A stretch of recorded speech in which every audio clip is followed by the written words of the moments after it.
Bom, esse vídeo aqui ele vai ser um react às cegas, né? Que não é tão comum, acho que eu fiz uns 2 react às cegas aí, né? React às cegas é o react truzão, né? Aquele que você dá um react na hora.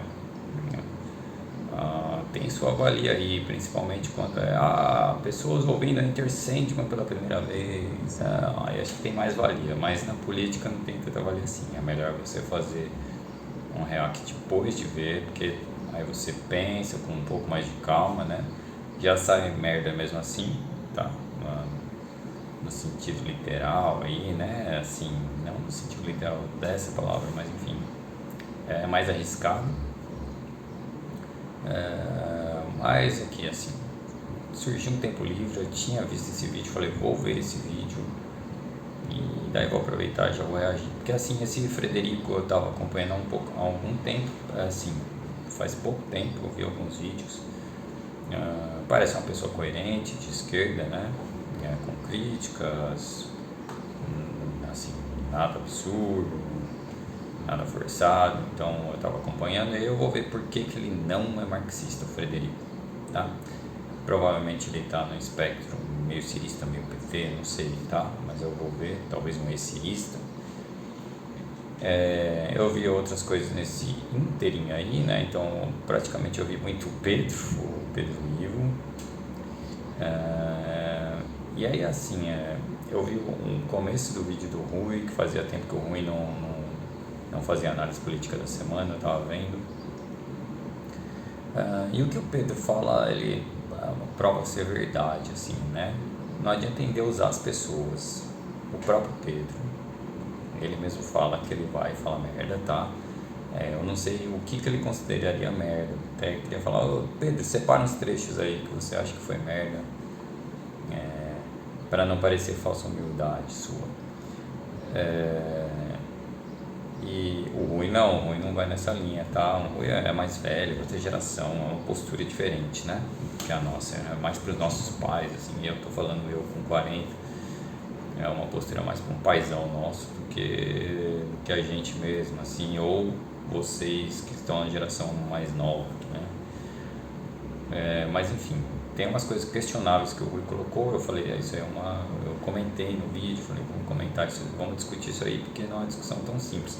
Eu entendo que o Rui colocou aquilo para falar sobre um ponto específico, então não era uma discussão realmente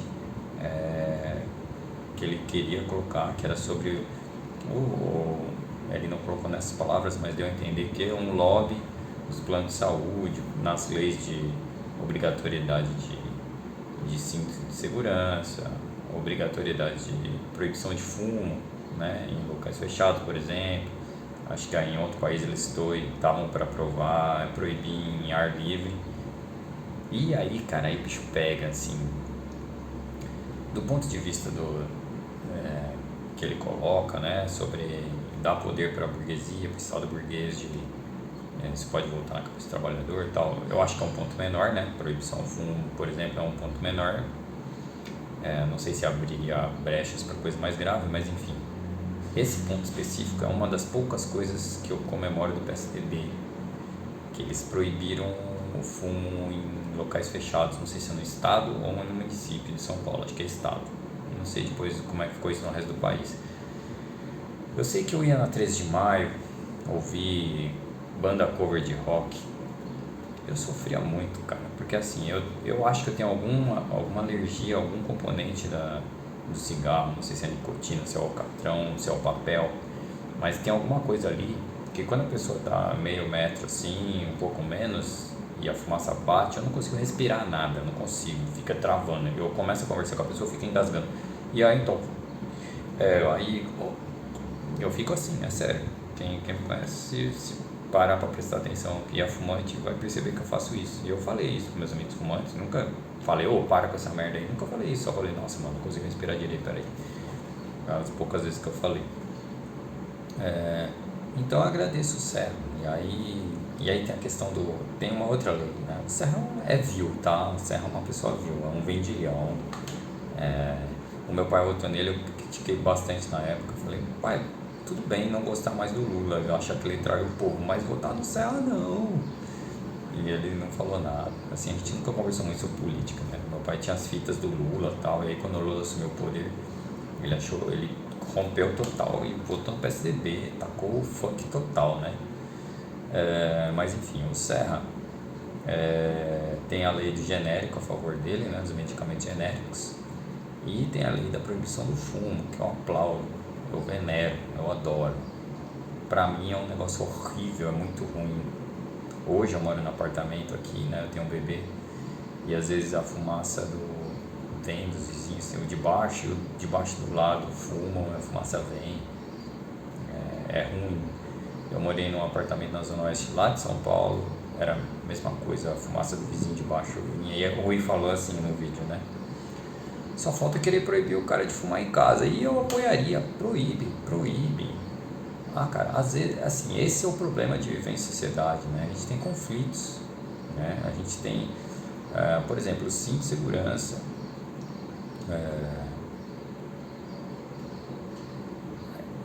O risco, né, do cinto de segurança, ele não afeta tanto aos outros ao redor, certo? Porque quem vai morrer é você, né? A chance de morrer vai ser muito maior, claro. Classe média ou não, dirigindo um Monza ou um Fusca na estrada, não importa, tá? Não vou entrar nessa questão, não estou entrando na questão política nesse ponto exato, eu estou entrando na questão da ética, que é o viver em sociedade, né? Então você vai sentenciar a morte aí, provável, não é uma sentença, né? Você tem uma chance de maior, muito maior, você e quem está no carro com você, né? Então, normalmente é uma questão menos grave do ponto de vista sociológico, do quanto que você... A questão da velocidade máxima que ele colocou, que o radar te proibiu, não sei o que é um absurdo, que a cavalo você vai mais rápido, é ruim, assim, quem está acostumado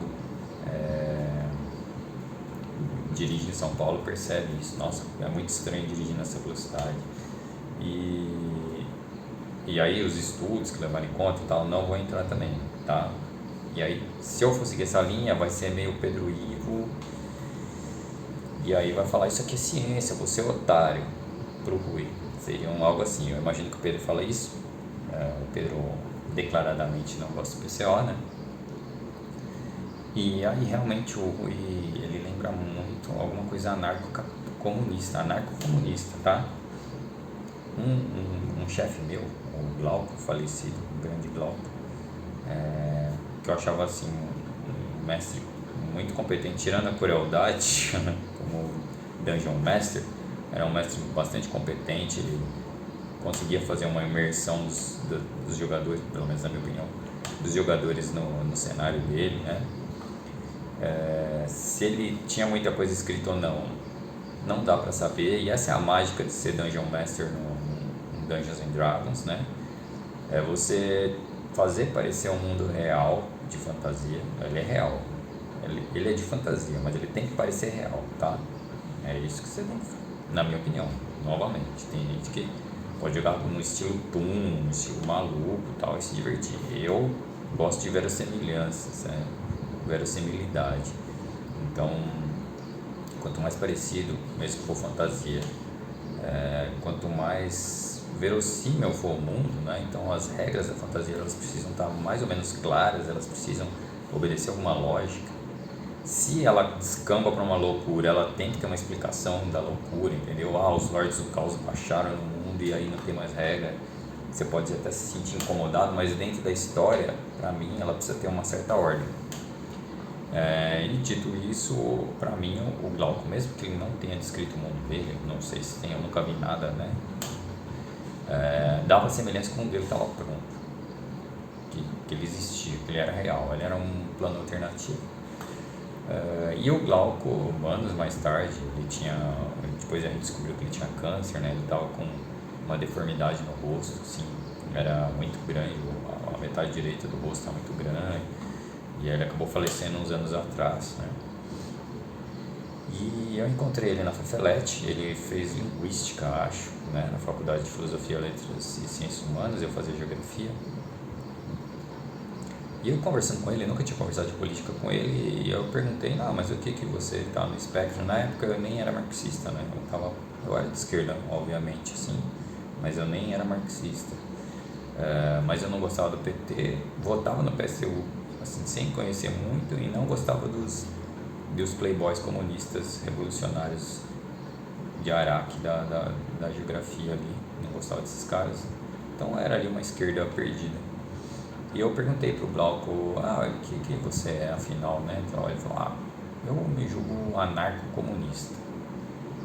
Eu fui até pesquisar aí, né, quem são os nomes do anarco-comunismo, e aí apareceu aí Élisée Reclus, um geógrafo francês. E eu me lembrei, nossa, cara, vários professores, não vários, mas um ou dois, ou três, entre o Unesp e USP, né, que eu fiz o primeiro ano na Unesp e transferi para a USP, citaram Élisée Reclus.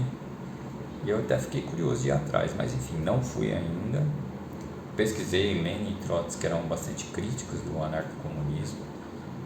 O Lenin bastante, né, e o Trotsky mais na linha do problema deles com a ditadura do proletariado. Não fui atrás também, estou falando bem por cima. E eu fiquei até curioso de buscar alguma coisa da Élisée Reclus, só para lembrar o que falaram na faculdade, de que época que ele era exatamente, qual que é a relevância do anarcocomunismo dele e tal.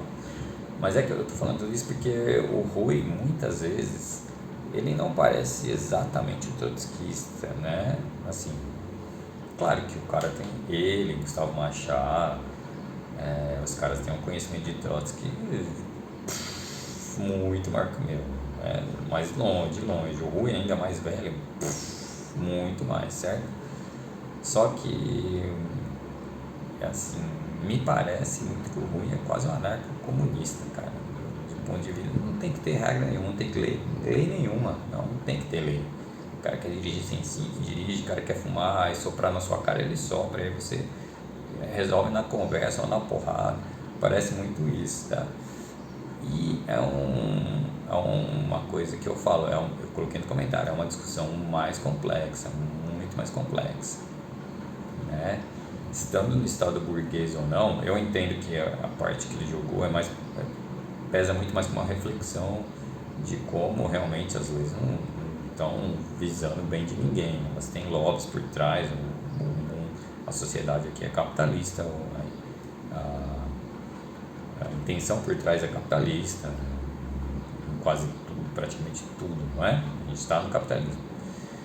Mas é uma discussão interessante porque é ética, viver em sociedade, né? É ético você fumar e soprar na cara de alguém? Lógico que não é ético, tá? Poderia ter uma sociedade que julgasse isso ético, você está benzendo o cara, sei lá, não interessa, mas na nossa sociedade isso não é ético. Você, que aliás a briga que eu tomei um soco na cara que meu irmão e o meu amigo arranjou foi exatamente isso. Eles estavam nervosos e tal, não sei o que, pegou fumaram cigarro, sopraram na cara de não sei quem. No fim, nenhum desses que eles provocaram aceitou a briga e a gente entrou numa briga de alguém provocando meu irmão do meio que não estava fazendo nada. E pior, eu falei pra eles, aqueles caras estão provocando, eu não devia ter falado nada porque quem tomou o soco fui eu. Mas tem um lado bom disso, né, que eu estava usando o aparelho na época, eu tinha tirado 2 dentes aqui e o aparelho estava puxando. Eu levei um soco na boca que acelerou muito meu tratamento e eu acho que o cara me fez um bem enorme financeiramente. Economizei muito tempo, eu fiquei parecendo um Murilo Benício, com o lábio inchado, né. Falei isso para minhas amigas da faculdade e Dio, falei, estou parecendo Murilo Benício. Mas me poupou muito dinheiro. Quando eu cheguei em casa eu tive que descolar o lábio dos brackets, assim, plac, plac, plac. Quando eu puxei o lábio assim, plac, plac, plac. E, aliás, eu tomei esse soco porque eu estava discutindo verbalmente com o cara. Era um cara bombadinho. E você vê que os caras vão pra balada bombadinho, você faz musculação e vão pra balada pra já encrenca. Se bobear, treinava boxe e aí queria pôr em prática. Os caras vão pra isso, tá? Diferente do meu irmão e do meu amigo, que estavam só de tomar um monte de fora de mina e tal, e queriam arranjar encrenca por causa disso. Esses caras vão pra arranjar briga mesmo, pra testar, enfim, a besteira que passa na cabeça deles. Jovem já pensa muita besteira, o jovem semi-playboy é muita besteira. Eu sempre tive um ódio assim entre o jovem maloca total e o jovem playboy, porque eu tava ali no meio e não me via em nenhum desses grupinhos escrotos. E enfim, aí esse cara aí, ele ficou na porta da balada esperando, eu fui empurrado pra sair, né? Mandaram eu sair de qualquer jeito, mesmo com os caras esperando lá, o segurança mandaram. O segurança completamente desqualificado da balada, se chamava The One a balada, não sei se existe hoje, completamente desqualificado, assim, despreparado.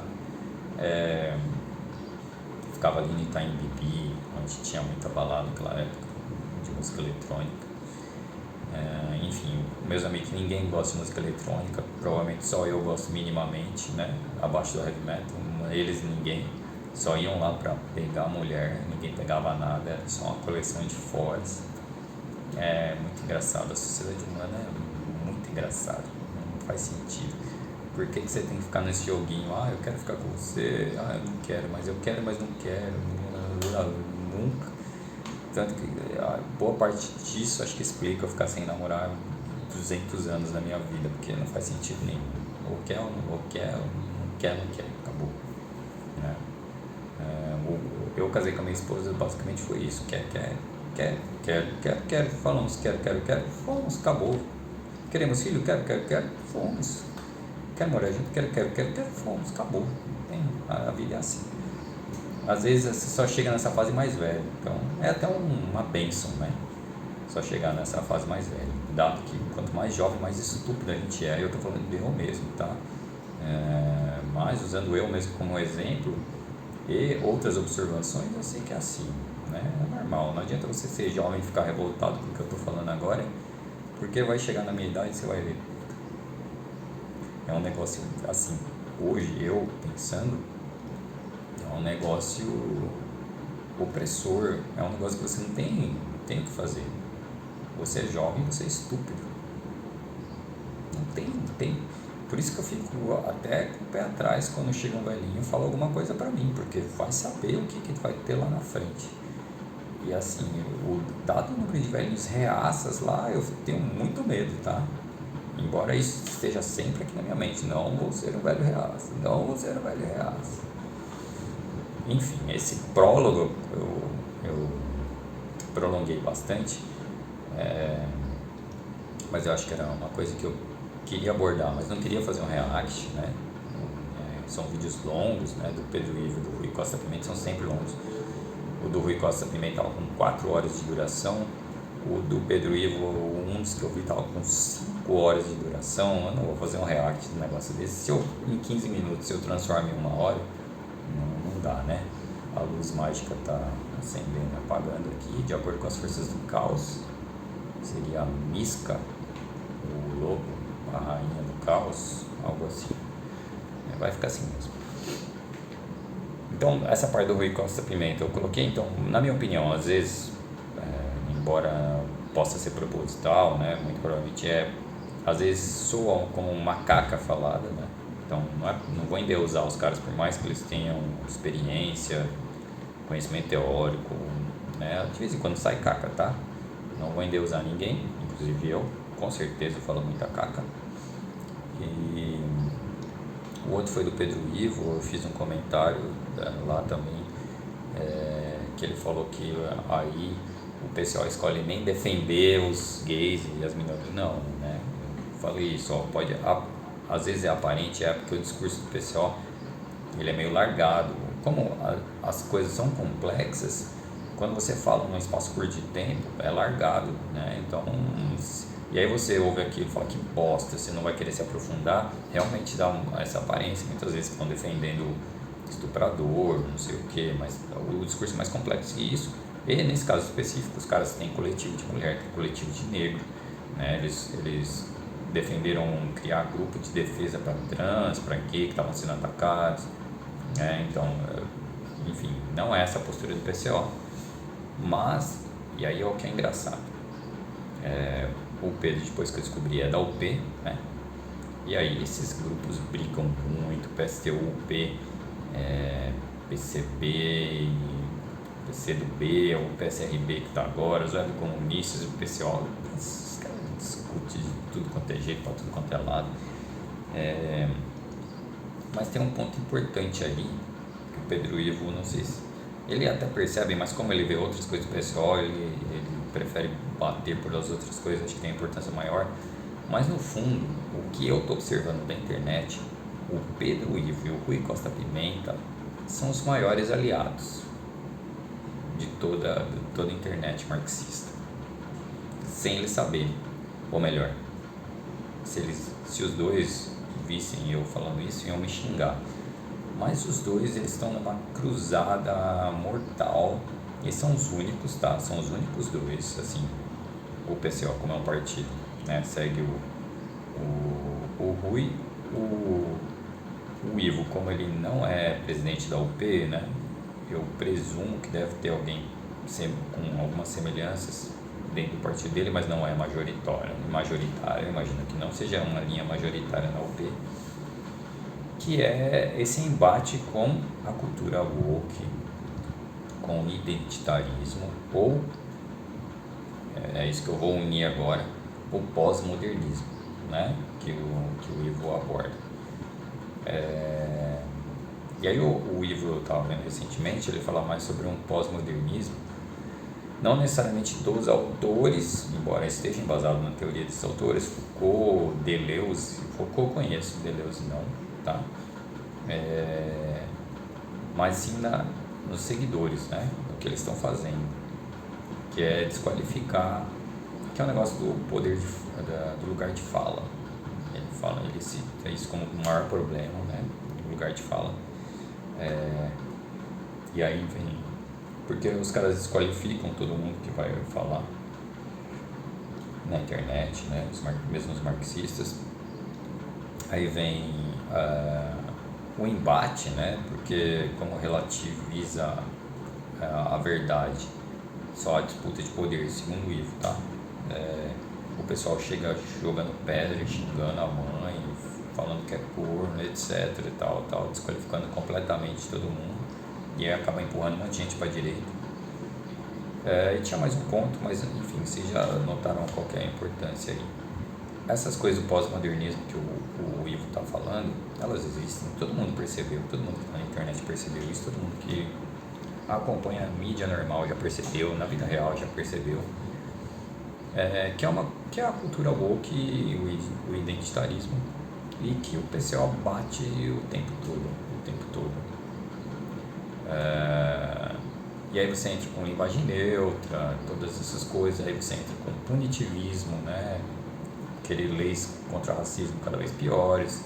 Enfim, eu já abordei tudo isso aqui. O que eu estou querendo dizer é que o Pedro Ivo e o Rui Costa Pimenta caminham lado a lado, porque eles colocam isso como um ponto muito importante na abordagem deles, tá? É uma coisa que é recorrente com frequência, volta. E os motivos, eles são aparentes, né? A gente tem uma rejeição à esquerda muito grande por causa disso. Qualquer pessoa com um mínimo de percepção vai ver quem é, assim, uma pessoa que não é de esquerda, né? Que não é politizada, vai perceber que a maioria dessas pessoas, assim, elas sentem essa animosidade, né? Da cultura identitária, do wokeness e do punitivismo identitário, né? Que é uma agressividade muito grande para cima delas. É uma agressividade que fala, não, nossa, cara, você é machista, nossa, você é fascista, entendeu? É o que eu falei no vídeo anterior. Essas coisas eu considero, né? Eu não sou o Pedro Ivo, acho que me xingaria aí, falar, você tá com biruleiro, relativismo biruleiro e tal, provavelmente. Ainda mais que ele fala de determinismo, e eu defendo o que eu falei, a teoria da coalescência. Provavelmente ele vomitaria se eu falasse da teoria da coalescência. Mas é assim, o que eu imagino da teoria da coalescência é que você não pode descartar nada de imediato. Você analisa e aí você vê o que dá para usar dentro da sua análise, né? Você analisa antes, não descarta de imediato, não importa de onde venha, você analisa primeiro, tá? É esse o princípio que eu queria seguir lá atrás. Talvez um dia eu escreva alguma coisa e vá nessa direção, talvez eu estude e descubra que tem algo muito semelhante, eu nem vá, parecido com o meu mestrado, né, que eu ia fazer sobre sobre software SIG, e eu acabei descobrindo o QGIS, acabei desanimando, porque o QGIS ele tinha uma usabilidade muito grande de software livre de geografia, de sistema de informação geográfica, que antes não existia, na época que eu estava no mercado de trabalho ali, trabalhando com Spring, por exemplo. Então às vezes você descobre alguma coisa e desiste, fala, não, já tem isso aí. Então é um pouquinho disso com a fenomenologia, né? Alguma coisinha, eu falei, nossa, isso aqui é semelhante com as minhas ideias e tal. Então talvez eu nem siga muito em frente. Mas enfim, isso é o que eu queria abordar antes de ver o vídeo do Frederico, né? Que é essa parte da convergência aí, de uma combate ao pós-modernismo com o combate à cultura identitária. Eu vejo muitas convergências entre os dois. Eu dou boa parte da razão para isso, porque eu acho que é alguma coisa que não serve, não tem uma utilidade. Como eu disse, eu não acho que deva ser completamente descartada. Alguma coisa deve ser levada no nível de educação sociocultural, de falar, pô, isso aqui não é legal e tal. É interessante que ele citou um linguista num dos vídeos, né? Esqueci o nome do linguista, cara. Que tem um canal aí, se eu bobear eu coloco o link aqui. E ele vai nessa linha também aí, ele estava criticando um vídeo da Rita Von Hunt, que tipo, ela escorregou na banana ali, feio, tá? Vou botar o link, depois vocês veem. Ela escorregou na banana, ponto final. Sem piadinhas, né? Pode ser que meu inconsciente esteja falando essa piadinha. Pedro Ivo me xingaria por colocar, em parte vai, por usar isso de inconsciente como psicanálise. Mas enfim, essa parte linguística aí, né? Tem gente na internet criticando. E aí tem a ver com esse assunto também. Então era isso, eu queria colocar esses dois pontos, né? Eu já discuti muito identitarismo aqui, eu acho que a minha opinião é essa, pode até ser levado como discussão, mas não como opressão para cima do povo, isso inclui leis, não sei o que, não tem que ser assim para cima do povo. Eu entendo a revolta de quem está ali, tá? Mas assim, quando a sua revolta se volta contra a população pobre, a gente não adianta querer fugir, não adianta. Aí vai falar que eu sou dogmatista, dogmático e tal. Não adianta, fugiu da luta de classe, fudeu tudo, cara, fudeu tudo. Não dá para fugir da luta de classe. O inimigo é claro, o inimigo é muito claro. A estrutura de poder tem que ser destruída, o povo não vai ser livre sem a estrutura de poder. Você pode lutar dentro do sistema do jeito que quiser, mas entendeu? Tem que ter e tem que estar no horizonte a luta de classe. Não pode fugir do horizonte. Fugiu do horizonte, acabou. E aí pode ser que o Pedro não concorde ou não, mas vou usar o que ele falou. Teoria bosta resulta em política bosta. Então não dá para deixar escapar a luta de classe da análise. Você pode até falar, nesse momento ela está impossibilitada, tal, o que daria para fazer, tudo bem, mas não pode escapar do horizonte, não dá. Escapou a luta de classe do horizonte, acabou, é uma política furada, né? Acho que isso resume tudo que eu tenho a dizer sobre wokeness, identitarismo e pós-modernismo, e eu estou seguindo lá o Daniel Cidade, né?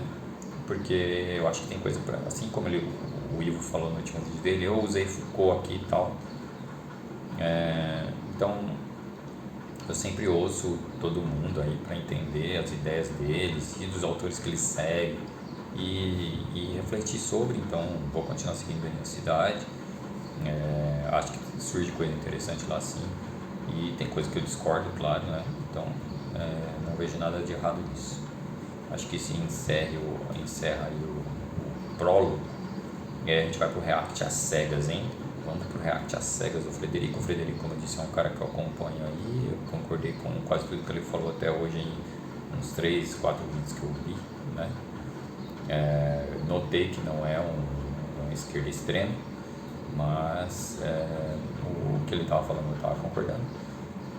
E poderia conhecer mais, né? Assim como o Rubão não conheço. Aliás, eu vi um vídeo do Rubão agora há pouco, falando exatamente, e é velho, falando exatamente o que o Farinazo falou, que não sou esquerda nem direita, eu sou nacionalista. Só tem que tomar um cuidado com ser nacionalista puramente, né? O que você vai fazer com o seu próprio povo? Sempre leve isso em conta. Leve em conta a liberdade do seu povo, sempre leva isso em conta. Tá? Uma nação não pode ser maior que um povo, ela é constituída pelo povo, ela leva em conta os pobres, a injustiça, leva tudo isso em conta. Pode ser nacionalista, lógico, enquanto for a parte contra o imperialismo, estou aqui apoiando, mas não se esqueça disso, que o mais importante é o povo, o mais importante são os seres humanos, o mais importante é não ter fome, o mais importante é a luta por igualdade, né, por justiça social. O mais importante é combater o poder, tá? Não adianta ser nacionalista e falar, então, cara, é assim, a mulher da Magalu, ela é nacionalista, vamos entregar o poder na mão dela, ela decide o que vai fazer com o nosso povo, com o nosso país, ela é uma nacionalista, e aí a mulher tem um poder desproporcional, mesmo que não entregue o poder na mão dela, a mulher tem dinheiro, sendo nacionalista dentro do capitalismo, toda a estrutura de poder em cima de dinheiro, ela continua, tá? Então, seja nacionalista, mas questione sempre o poder. É válido o nacionalismo, é válido você ter orgulho do seu povo, da cultura, é válido da sua história, só que não pode esquecer disso, não pode passar carta branca para fazer merda em nome do nacionalismo. Nunca passe carta branca para fazer merda em nome do nacionalismo, e é uma coisa comum em tudo quanto é lugar. Então, é isso que eu não tenho nada contra o nacionalismo. Como disse, fui muito nacionalista, mas tem que estar sempre atento. O nacionalismo, para mim, ele serve como uma transição, né? No futuro, se tudo der certo, ninguém vai precisar de nacionalismo nenhum. A gente vai se tratar como seres humanos, todo mundo no mundo inteiro, como seres humanos de verdade, não como cachorro, como pulga, como acontece hoje. Vamos dar o play, macaco. Tudo bem com vocês? Esse vídeo aqui, ele já foi prometido, já tem bastante tempo, né? E por diversos motivos eu acabei adiando a conversa, né? Mas aproveitando essa atmosfera aí de início de ano, achei que seria bom um momento ali para poder abordar o assunto, conversar algo mais pessoal com vocês, né? Eu queria compartilhar uma questão mais pessoal do porquê que eu não me considero um marxista, né? Já que eu sei que muita gente já me perguntou sobre isso, já fizeram pergunta lá no Discord, já conversamos um pouco, a gente já entrou nesse debate, né? De vez ou outra a gente conversa um pouquinho sobre isso. E aí é bom fazer esse vídeo comentando, dando uma percepção mais pessoal minha, né? E aí, antes de tudo, é importante deixar claro que eu não pretendo fazer nenhuma crítica sistemática ou nem um estudo, né, acadêmico sobre o marxismo, né?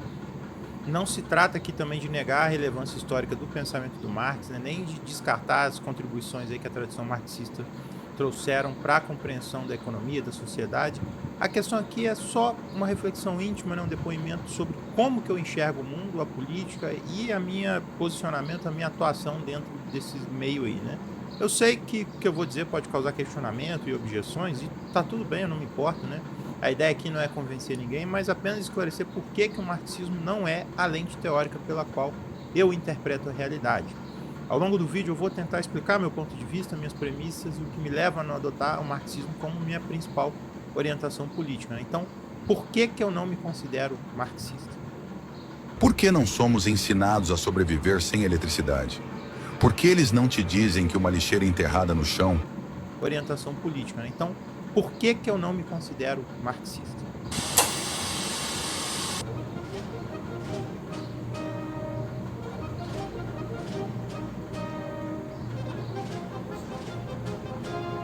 Antes de entrar no tema do vídeo, eu gostaria de agradecer quem... Essa TVzinha dele lembra uma Telefunken que a gente tinha no quarto. Então, meu pai tinha uma Grundig argentina na sala de 20 polegadas. Depois da valvulada, ele dava manutenção. Ele era eletricista, ele tinha os esquemas, sabia. Quando entrou com o transistor, ele começou a sofrer, mas ele comprava o esquema e ele dava como manutenção. Essa Grundig, eu lembro que ele chegou até a fazer uma gambiarra no botão power dela e ela funcionava. De 20 polegadas, power, hein? E é interessante porque é da época do Mercosul, né? Quando começou a abrir por causa do Mercosul, começou a aparecer TV Argentina e depois apareceu. Quem aqui teve uma Grundig? Né? Acho que pouca gente. A Telefunken era um pouco mais confiável, eu não lembro agora se era holandesa, não lembro qual era esse rolê aí. Eu lembro que depois a gente teve uma sempre Toshiba 14 Então uma parceria com uma japonesa. Essa Telefunken também não durou muito, eu não lembro se ela era de 17, mas muito parecida com essa aí. A gente usava para jogar videogame no quarto. Eu acho que foi essa aí que o meu irmão do meio socou uma vez jogando Mario Kart. Não sei se ele perdeu a última volta para bater o recorde.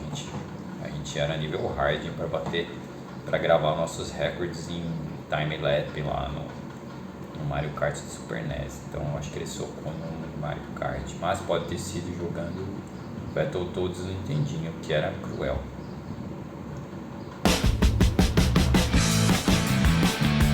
Fiz caca.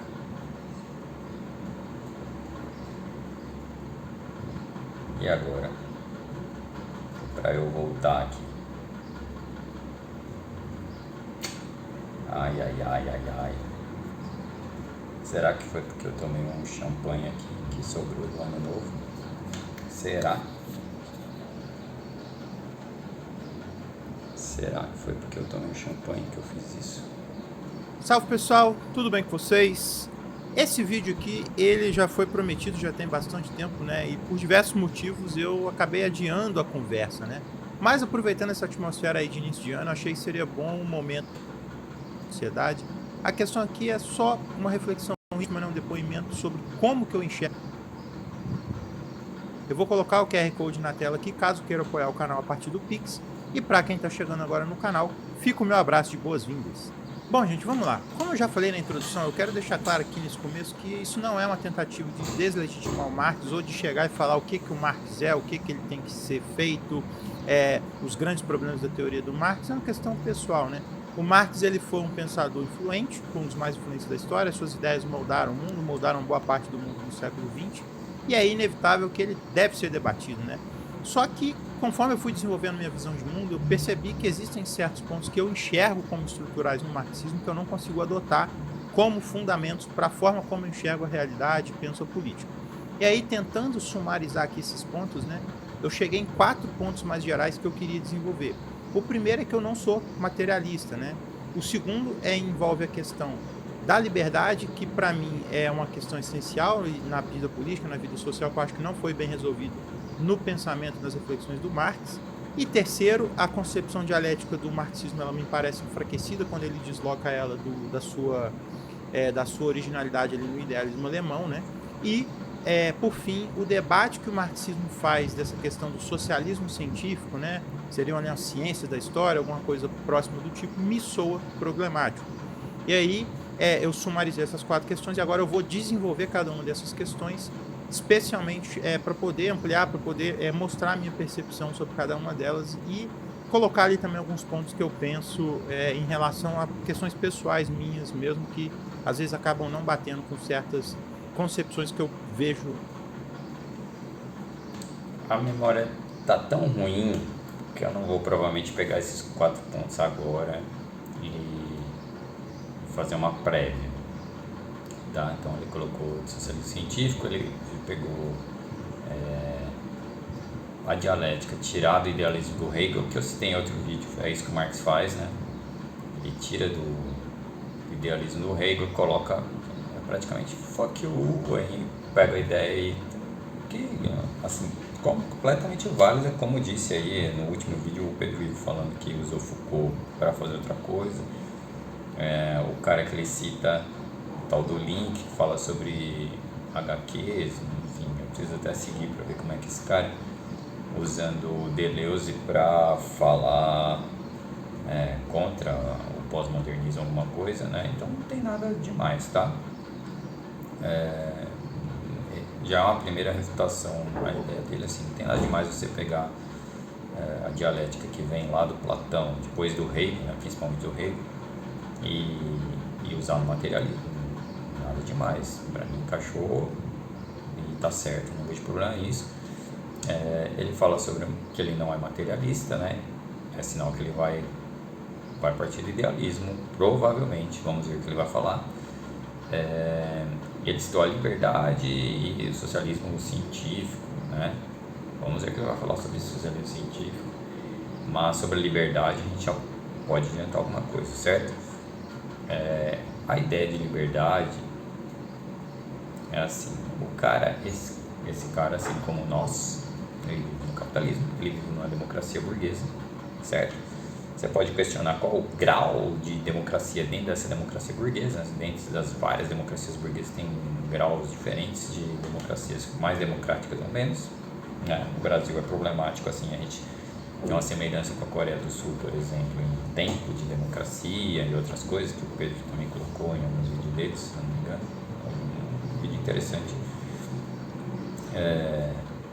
Mas essa ideia de liberdade, então já dou uma prévia disso. A ideia de liberdade que estamos colocando em pauta, ela tem uma visão cultural muito grande e às vezes parece um relativismo meio bosta, né? Fala assim, então, os esquerdistas sempre vêm com isso, mas e a cultura, não sei o que, mas não dá para descartar isso, tá? Levamos em conta a cultura, mas o que eu queria falar nem era isso, era o quão livre nós somos, tá? Reflita sobre isso, não vou falar mais nada. O quão livre nós somos. Compare a sua liberdade com cada pessoa, de cada pessoa, vai comparando. Compara com o do Elon Musk, com o do Lula, compara a sua liberdade com a do Bolsonaro, compara com a de um militar, do Mourão, compara com a do Kim Jong-un, não lembro o nome, da Coreia, do falecido Fidel, vai comparando os níveis de liberdade de cada um para refletir você mesmo em quem é livre, onde ele é livre, quem é mais livre, tá? Vai comparando, faça essa reflexão. Eu não vou fazer essa reflexão por você.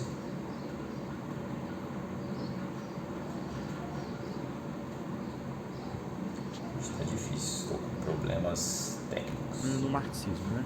Bom, a primeira razão pela qual eu não sou marxista é que eu não sou materialista, né? E aqui é importante esclarecer que o que eu quero dizer com isso, né? Porque o termo materialismo muitas vezes é confundido com realismo e isso confunde a cabeça das pessoas, né? Confunde com a questão, com outros debates ali que estão colocados na modernidade, né? Já existe um debate filosófico bem complexo na epistemologia sobre a questão da origem do conhecimento. De um lado, a gente tem ali, teria, né, o racionalismo, que deposita na racionalidade o substrato ali que vai permitir o conhecimento, e o racionalismo, por muitas vezes, foi chamado de metafísica dogmática ou algo do tipo, né? Por quê?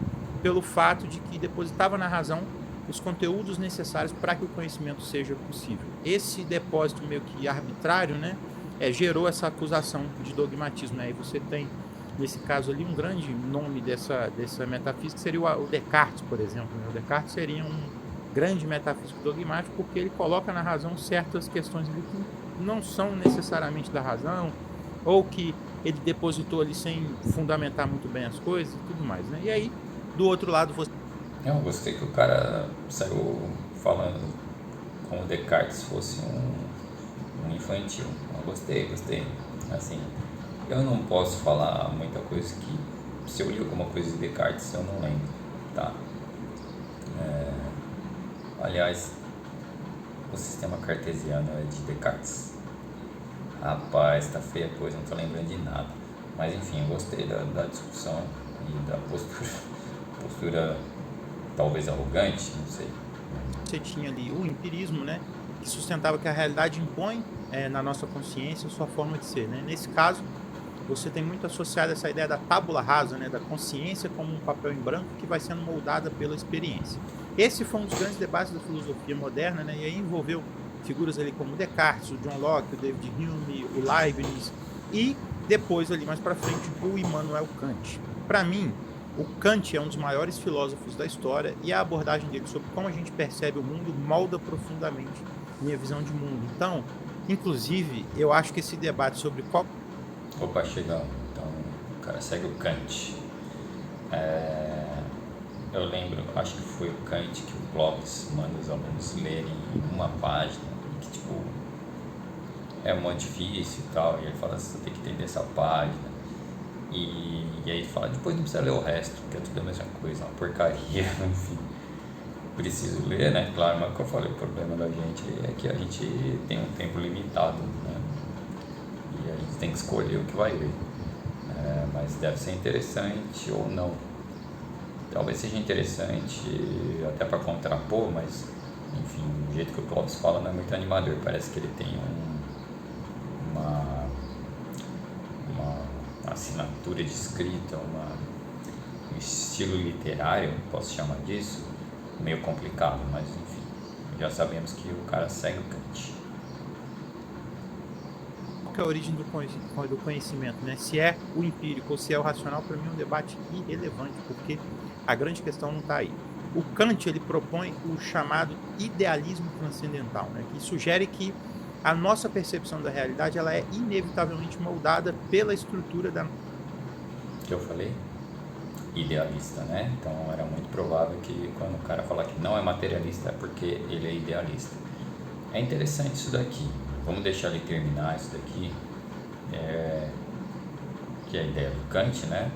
Imagino. É interessante que eu quero falar um pouquinho sobre o que ele fala. Já deu para entender que parte de um pressuposto, né? Que da mente do observador. Nossa consciência. A gente não percebe o mundo como ele realmente é, mas como ele aparece para a gente de acordo com as nossas categorias mentais e de acordo com a nossa forma de perceber as coisas.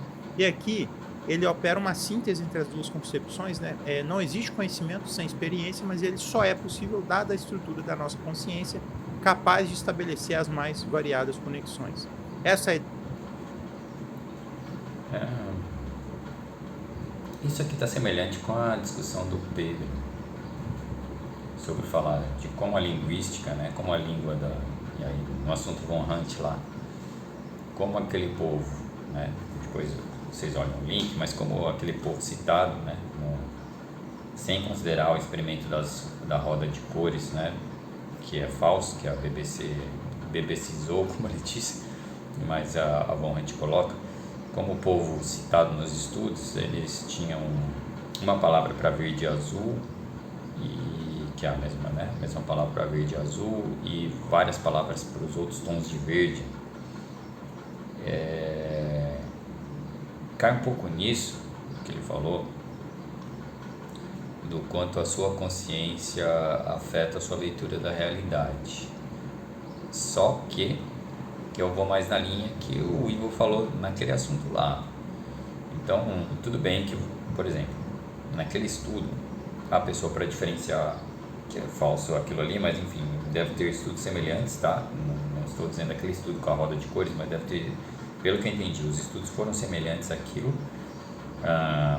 Esse pessoal dessa tribo, que tinha essa palavra, eles demoravam uma fração de segundos a mais para reconhecer qual que era a cor discrepante daquela ali. Novamente, o estudo não foi exatamente esse, da roda de cores e tal, mas eu imagino que foi semelhante, né? E para reconhecer os tons de verde diferentes, eles eram mais rápidos nisso. E aí a linguística tinha alguma influência nisso. Mas o que a von Hunt afirma e o que o rapaz, que eu vou ter que lembrar o nome, que está no vídeo, e o Pedro falam, é que a von Hunt diz que eles não enxergariam aquilo, né? Não enxergariam o azul, uma coisa assim, que era uma mentira. E aí o Pedro fala sobre, acho que o poema de Homero, né? Sobre a cor do mar, que ele fala esse mar, da cor do vinho, e aí o pessoal, tem um monte de gente que infere que os gregos não enxergavam azul. Vocês já entenderam a linha que eu estou falando? E o Pedro fala, isso dá para aplicar matemática, acho que ele fala matematizável, acho que foi isso. Dá para aplicar matemática, e realmente RGB é matemática, né? RGB, Red, Green, Blue, como as cores são separadas assim no campo teórico da física, que principalmente nas aplicações em computação a gente vê muito isso, RGB. A gente tem um código em hexadecimal que é RGB também, acho que os dois primeiros, e aí está em hexadecimal. Hexadecimal é o sistema numérico que não vai até 10, né? Ele coloca ali A, B, C, D, F, ou seja, ele vai até 16, né? Então, quando você vê esses códigos aí em hexadecimal, são 2 números para cada faixa de cor ali, red, green, blue. Então, você pode ver, por exemplo, FF, quer dizer que o red estourando, 00, por exemplo, para green, e FF para blue, Então, isso aí daria um magenta puro, tá? Só dando um exemplo. Então, sim, dá para usar matemática, e aí acaba com o discurso de que eles não veriam, né? Eles não conseguiriam ver o azul. Conseguiriam. Eles têm um atraso para descrever e tal, mas eles conseguem ver o azul. E aí acho que entra um pouco nessa discussão, né? Sobre... E aí, claro, o materialismo não vai nessa linha. O materialismo vai que a realidade existe, é uma verdade, acabou. E aí eu presumo que o Pedro segue isso, né? Ele fala do Ian Neves lá, falando estamos com a verdade. E aí um outro parênteses que eu acho importante, o Pedro tá falando ali, ele tá criticando, nossa, ele xinga muito o 38, cara. Ele viu inteiro o outro dia, acho que o Wilker Leão, o 38, naquele podcast dos Três Irmãos que, meu Deus do céu, aquilo é um convite ao vômito, tá? Mas, enfim, pra você que tem estômago, vai lá ver. Talvez eu coloque o link aqui, é triste. Mas o que ele vai falando lá, ele vai xingando muito, e ele fala, então vocês querem quebrar com o Estado, acabar de derrubar o governo e tal. E eu falei, mano, mas é isso que a gente quer, certo? Não necessariamente com Lula aí, que, pô, é inútil fazer isso agora, né? Sem ter o processo revolucionário necessário. Mas o que a gente quer é destruir o Estado e formar o socialismo, certo? Então, eu achei isso engraçado, que eu fui refletir na hora. Bom, os caras querem destruir o Estado, bom, faz sentido. Os caras estão na extrema direita, estão no governo de centro-esquerda, faz sentido eles quererem destruir o Estado. Acho que o problema nem é esse. E aí o problema realmente era ali a mentira. E aí a gente cai de novo na verdade. Porque o Ian Neves fala, a gente está com os trabalhadores, a gente está com a verdade. E é verdade.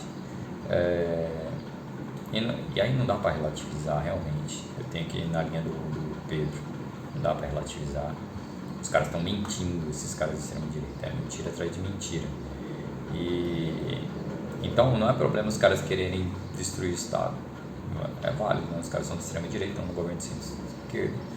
Só que eles estão fazendo isso com mentira. Eles querem destruir por mentiras. Essa é a verdade. Então a gente, quando quer fazer a revolução, a gente está com a verdade. Dá para relativizar isso, tá? Você pode relativizar outras coisas, colocar em pauta, mas o que essa revolução causaria?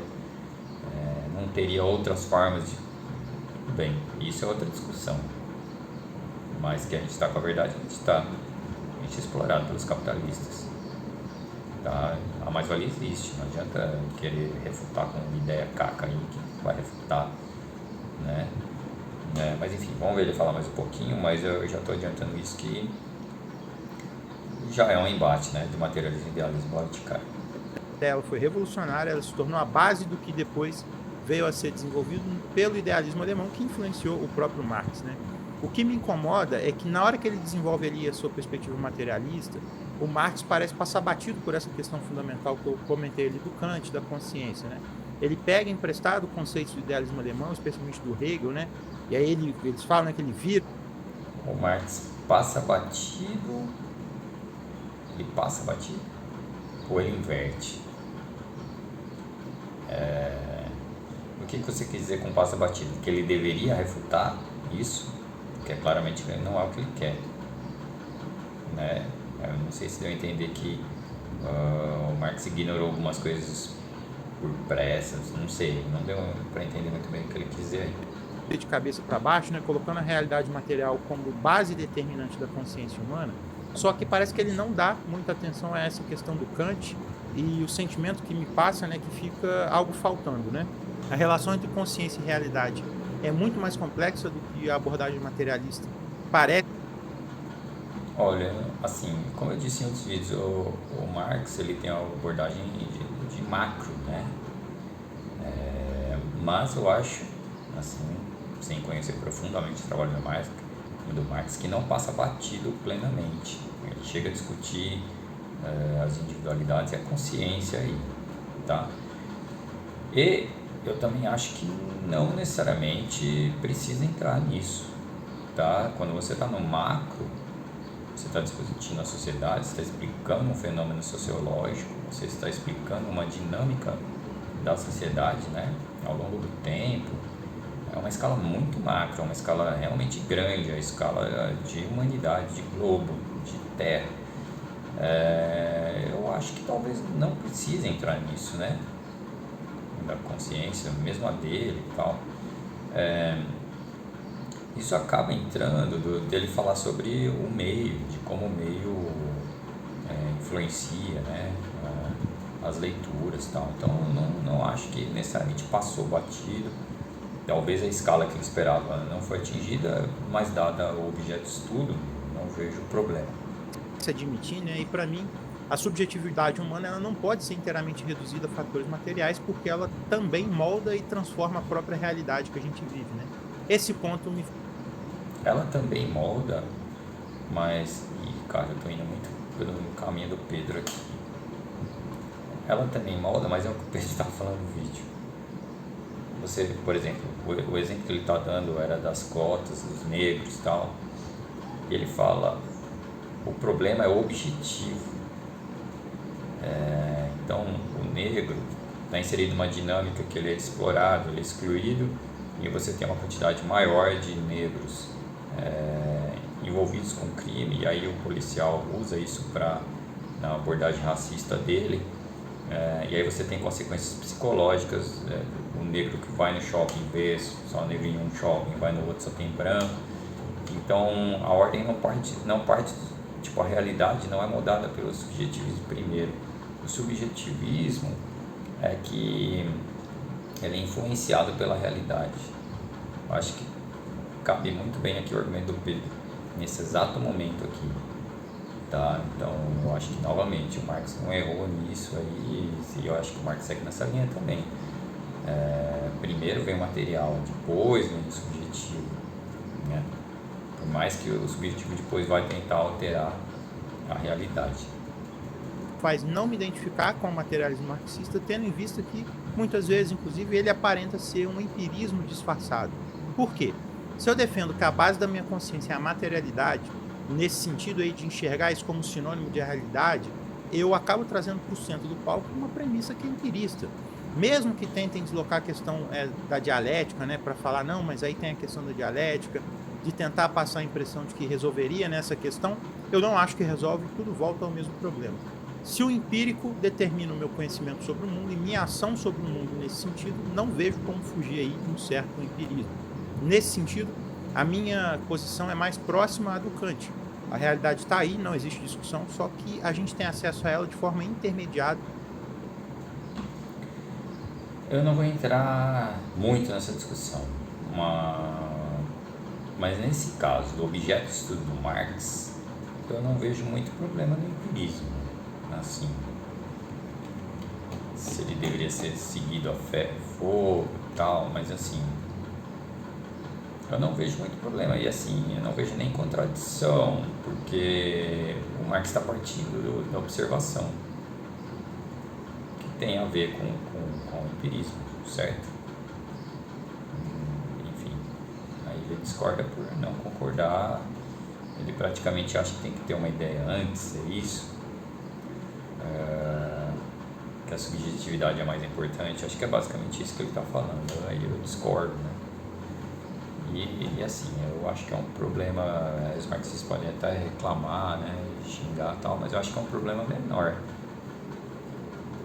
Eu não acho impossível alguém partir de um idealismo e chegar na mesma análise que o Marx, no mesmo resultado. Não acho impossível. O Gustavo Machado iria citar, tem estudos que não seguem o materialismo e conseguem chegar numa conclusão correta por sorte. Pode ser, tá? Pode ser que eu esteja falando. Bom, enfim, minha opinião aqui ficou bem clara, eu acho. E isso é algo inevitável dada a nossa condição humana. E aqui cabe um adendo importante, né? Que é a crítica que muitos círculos marxistas, muitos comentários fazem ao idealismo, que na minha opinião ela é profundamente equivocada. Eu já fiz uma live aqui sobre idealismo com o Humberto, que é um grande especialista na área, eu vou deixar o card aí, vou deixar o link também na descrição, que ele amplia muito mais aqui do que eu vou ampliar, né?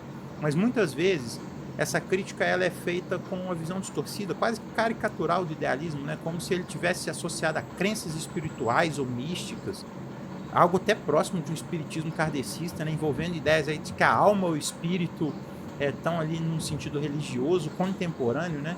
Eu acho que isso... Não necessariamente, né? Qualquer conceito prévio, a crítica é em cima disso. Mas enfim, ele está falando de vários marxistas, eu nunca vi uma crítica nessa linha. Provavelmente é verdade, né? Ele está falando, mas eu nunca vi, não. É assim, se você for criticar Platão, aí você vai mais ou menos nessa linha, né? Não é meu caso, eu falei, não tem um problema, não vejo problema, né? Eu acho que para objetos diferentes você pode aplicar abordagens diferentes. Não entro nessa, mas não é relevante nesse momento aqui, nessa discussão. Mas enfim, só para registrar que eu não vi nenhum marxista seguir essa linha. Demonstra uma incompreensão do que realmente significa o idealismo, né? Quando se fala em idealismo no campo filosófico, trata-se de um debate sobre a estrutura do conhecimento e a relação entre a consciência e a realidade. Não está falando ali se forças espirituais comandam o mundo ou se devemos explicar a questão somente a partir de ideias, né? Que é uma outra concepção mal definida, né? Essa distorção reforça... Essa é a parte que ele fala que é mal definida. Então, seria bom ele aprofundar um pouquinho nisso, né? Vou ver se eu acho o link do que ele está falando aí. Assim, dentro da filosofia, se você realmente fala idealismo, materialismo, sem entrar nessa concepção, aí fica meio vago. Afinal, qual que é a diferença, né? É a subjetividade, então, principal, o quanto que ela influencia aí. Assim, pare para pensar um pouquinho, o quanto que influencia isso. Eu acho que tem muita tempestade em copo d'água aí, né? Assim, tudo bem, vão me criticar e tal, né? Se alguém de uma das abordagens, tanto faz qual, mas é um negócio meio secundário, cara. Afinal, você vai olhar a realidade ou não? Você vai analisar a realidade ou não? Aí, se você acha seu subjetivo mais importante, o quanto isso vai influenciar, né, nessa abordagem? Por exemplo, você no lugar do Marx, o que você faria ao avaliar? Seria interessante isso. O que você faria para avaliar tudo isso, né? Enfim, é interessante. Para mim, a fragilidade de algumas críticas feitas ao idealismo a partir de uma visão vulgarizada. Essa visão de que o marxismo lida com as coisas como elas realmente são, né? E aí, eu já vi várias vezes essa explicação, né? Lidar com as coisas como elas realmente são, a matéria pela matéria, explicar a materialidade a partir dela mesma. Isso acaba recaindo numa postura empirista. No fim das contas, você acaba caindo numa postura empirista. A ideia aqui, mesmo sem estar clara, é de que a gente pode acessar a realidade de forma direta. Eu não vejo problema nenhum, nem outro. Como eu disse, não estou vendo muitos problemas no que ele está falando aí. Mas ele vai completar. Sem mediação, sem categorias, né? Como se o mundo pudesse ser percebido de maneira pura. Algo que eu não tenho acordo. E essa mediação da consciência, na minha opinião, é... Sem mediação e sem categorias, né? Tá ficando um pouco mais claro. O que ele parece achar é que você tem que realmente idealista. Você parte com categoria já para analisar o objeto de estudo. Basicamente o que os marxistas falam, o que acontece, o que o Marx fez foi observar o objeto de estudo e daí apontar essas categorias. É uma ordem diferente. Isso seria empirismo? Se for empirismo, eu não vejo problema. Realmente, não vejo problema nisso. Ela é inevitável. E aí, ao afirmar, né, que o marxismo vê as coisas como elas são, ou de que ele encontra o fundamento da sua teoria na própria realidade, você acaba, mesmo que de forma inconsciente, assumindo uma posição empirista ou até mesmo positivista, né? Olha só, o Pedro Ivo aqui ia se sentir xingado, entre aspas, porque ele fala positivista, era um xingamento na geografia, tá? E aí você está falando que o marxista é positivista. Na geografia isso ia causar certo rebuliço na época que eu estudei, mesmo sem entender muito a respeito disso, né? O positivismo era um xingamento que os marxistas normalmente faziam, a geografia humana fazia a geografia física, e não o que ele está sugerindo, que os marxistas são positivistas. Interessante. Mas é assim, o que eu estou notando do discurso dele, né? Com o conhecimento que eu tenho aqui, que não é vasto, mas o que da fala dele. Você partir com categorias, ou você adquirir, você montar essas categorias depois da análise, ele fala que um é empirismo e o outro é o que ele defende, né? Que é partir com essas categorias. Mas no fundo ele está falando, você, ao fazer isso daí, você está usando sua subjetividade. Sim, quem falou que não tem subjetividade, né? Só que o que você está fazendo é que você está invertendo a ordem. Você está criando essas categorias depois da observação. Claro que tem seu subjetivismo aí, ninguém vai negar que o subjetivismo inexiste, né?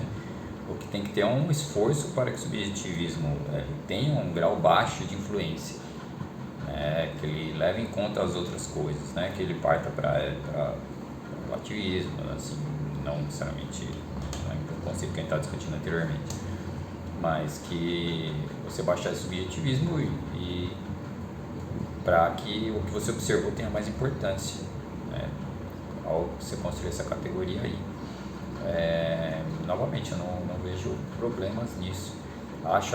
Eu vejo problema no que ele afirma que ser o correto, porque se você parte com as categorias, com as classes pré-concebidas, que é o que o marxismo no fundo critica, agora estou entendendo melhor que o marxismo critica, pelo menos das falas do Gustavo Machado, etc. Se você parte com essas ideias pré-concebidas, elas vêm engessadas para o objeto de estudo. Pode ser que você necessite de uma flexibilização aí dessas categorias, né? De novo, assim, está reforçando a minha concordância com o marxismo. Acredita nessa possibilidade de uma observação objetiva, neutra, que eu acho que é bastante complicado. Na prática... Não, pelo amor de Deus, não fala que o marxismo quer ser neutro, que o materialismo quer ser neutro. Isso é reconhecido, tá? E assim, novamente eu estou ficando um pouco confuso, mas pode ser que o que eu ouvi lá atrás seja preconceito, enfim, mas normalmente eu vejo um discurso sobre neutralidade no positivismo. Mas enfim, aí pode ser que ele esteja realmente falando que o positivismo, o empirismo, eles falam de neutralidade. O marxismo, ele pode achar que sim, mas não tem neutralidade. Novamente, é só a ordem que eu dou. A única diferença que eu estou vendo aqui é a ordem de aplicar as categorias em cima do objeto de estudo. Claramente o materialismo histórico, o marxismo, leva em conta de onde vem, né? De quem está criando essas categorias. No caso do Marx e do Engels, um que é proletariado, né? E o outro que era capitalista. É interessante, né? Mas enfim. Isso tende a apagar o papel das categorias interpretativas e das mediações conceituais que inevitavelmente a gente usa para compreender a realidade. Aqui eu vou trazer um exemplo bem claro, que eu até falei recentemente no canal, né, que eu fiz um vídeo sobre os debates lá que o Gustavo Machado fazia com os ANCAPs lá no Redcast, e eu falava do conceito de capitalismo que os anarcocapitalistas têm, que é um conceito platônico, né, que é um conceito que eles idealizam o que é o capitalismo, e aí eles viram e falam que o que existe hoje não é capitalismo. E aí as mazelas do capitalismo eles não conseguem trazer para conta do capitalismo, porque para eles isso não é capitalismo, né? Só que aí a crítica marxista é uma crítica boa nesse ponto, que ela vai virar e vai falar, olha, eu não me interesso pelo conceito, eu estou preocupado com o que está apresentando aqui, o que esse fenômeno me apresenta aqui. Esse é o capitalismo, e aí ela vai estudar esse fenômeno. Só que aí a gente consegue estabelecer essa conexão também com o conceito de socialismo, porque o socialismo, ou até mais o comunismo, ele não seria um conceito platônico também? Porque quando eu vou avaliar o capitalismo, Interessante, sem ouvir o que ele vai falar ainda, mas isso me lembrou algo que o Clóvis de Barros criticou no marxismo, né? Assim, não sei se ele foi proposital, tal, mas acho que sim. Ele falou que tinha alguma coisa que não batia, mas acho que era mais profundo. Talvez eu aborde novamente aqui o que o Clóvis falou. E o que ele vai falar aí, provavelmente, né, assim, você observou o capitalismo. O capitalismo, ele existe, você está lá, você está no presente, você está observando tudo que acontece. E aí, quando você vai falar de socialismo, você não tem como observar o socialismo, porque ele não existe. Na época do Marx não existia. Ele está projetando. O interessante é que ocorreu, em parte, né, foi revertido. A Revolução Socialista Internacionalista falhou, né? A gente teve alguns países, e aí a gente tem os revisionismos, que é o socialismo em um país só, que você questiona, mas aquilo era socialismo? A China é socialista? Não. Né? Cuba é socialista? Não. Né? Enfim, não. Pode ser híbrido, aí é outra história, tá? Então, hoje em dia a gente poderia falar que tem algum grau de observação do socialismo, né? Mas vamos ver o que ele vai falar, mas o que eu posso adiantar disso? Se o materialismo ficaria impossibilitado de analisar o socialismo, né? Assim, o materialismo aí, ele está propondo o socialismo, né? Que é a parte da praxis, certo? Que é a prática. O Marx, ele não usa toda a filosofia ali só para questionar, criticar a realidade, ele usa para propor. Ele não quer ver a humanidade presa naquilo, né? Ele propõe,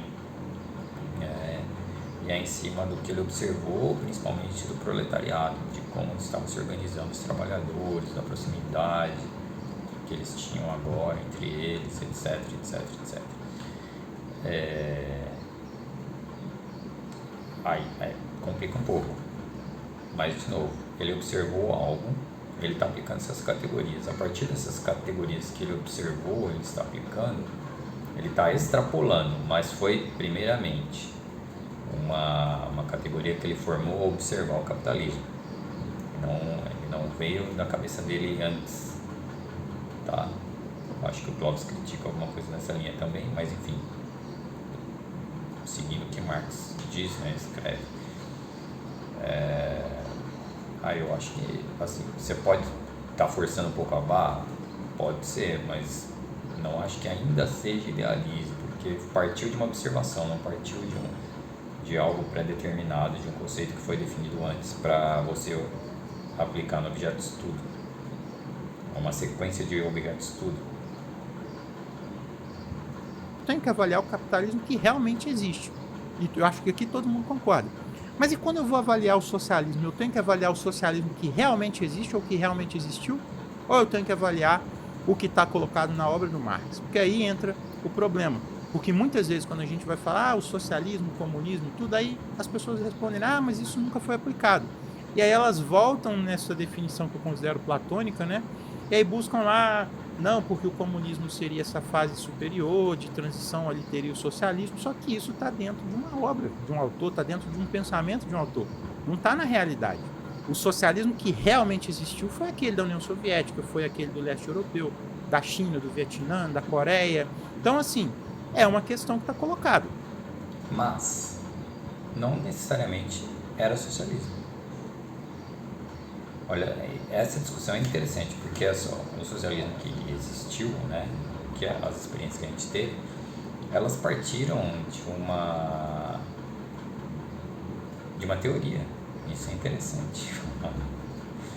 Vejam bem, quando o Marx escreve a obra dele, produz a obra dele durante a vida dele, como não existia socialismo, a gente está tudo no campo teórico e não tem problema. Pelo que eu entendi do que ele está falando, pelo menos não tem problema nesse quesito aí, certo? Como está no campo teórico ali, ele observou o capitalismo, está projetando ali o socialismo e o comunismo, não tem muito problema aí. O problema seria depois que o socialismo surgiu, certo?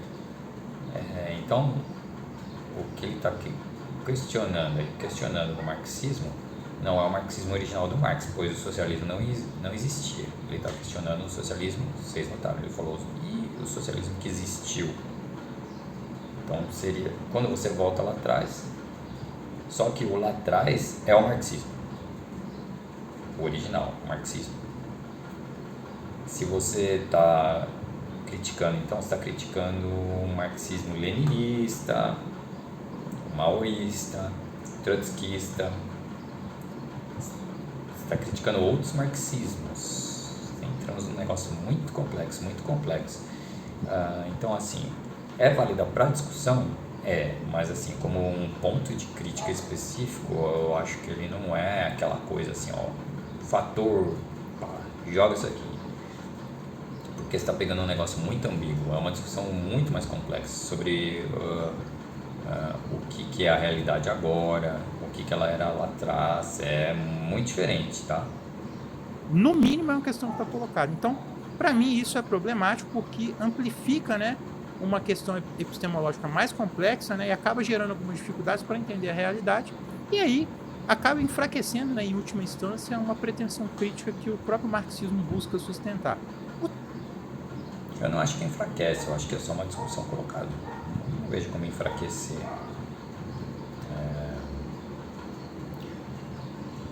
É complicado porque, assim, por causa da influência do Marx na realidade, a realidade mudou, né? É muito interessante isso, mas não acho que enfraquece o marxismo. Eu não vejo porquê aí. Eu acho que é uma discussão colocada. O segundo ponto, né, é a questão da liberdade. Esse é um ponto até mais rápido, né, porque me parece que essa questão da liberdade no marxismo é uma promessa que ela não é totalmente cumprida. O Marx ele aponta uma crítica fundamental à falta de liberdade no capitalismo, especialmente ao mostrar como que os indivíduos estão presos à necessidade de vender a sua força de trabalho para sobreviver. Essa É uma falta de liberdade, assim, mas eu vou colocar não só o marxismo, mas muito na minha visão. É uma falta de liberdade desde o fim do nomadismo, tá? É uma falta de liberdade desde o nomadismo. Só vou colocar esse atento, tá? Só para refletir.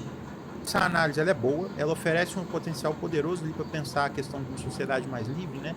Já que ela está expondo ali como que no capitalismo a liberdade ela está condicionada pela posse de meios materiais e no fim das contas você meio que não é livre dentro do capitalismo.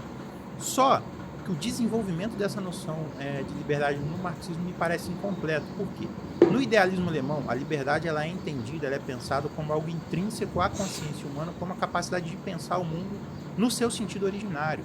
A consciência ela é um ato de liberdade para o idealismo alemão desde o primeiro ponto. E aí, por exemplo, você pega ali na filosofia do Fichte, né, que é o fundador do idealismo alemão.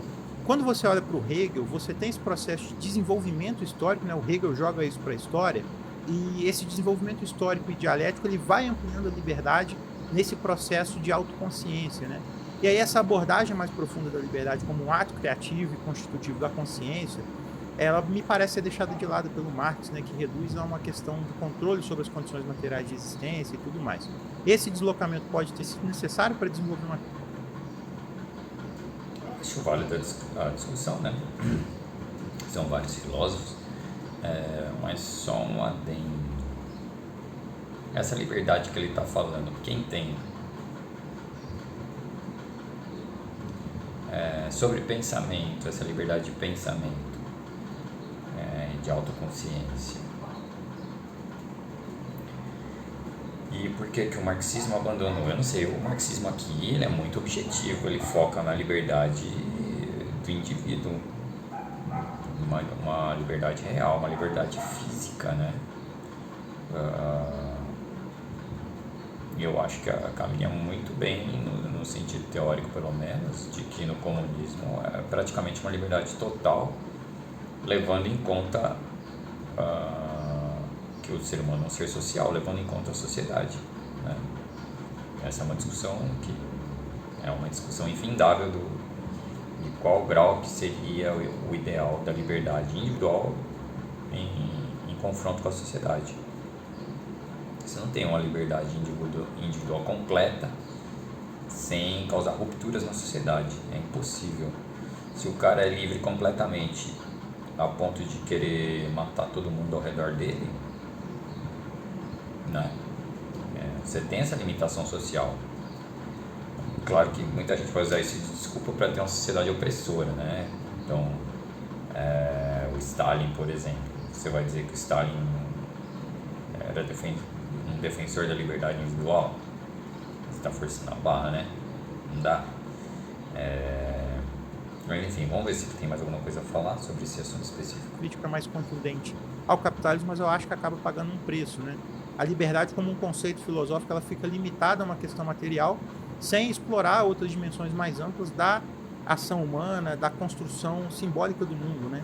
E essa abordagem da liberdade centrada na garantia material é algo que, para mim, limita um certo debate sobre liberdade no campo marxista. Olha, assim, eu gosto bastante de filosofia. Eu lembro que quando eu estava na faculdade, eu conversava com essa minha amiga que eu já citei aqui no começo do vídeo, a Edil, conversava bastante.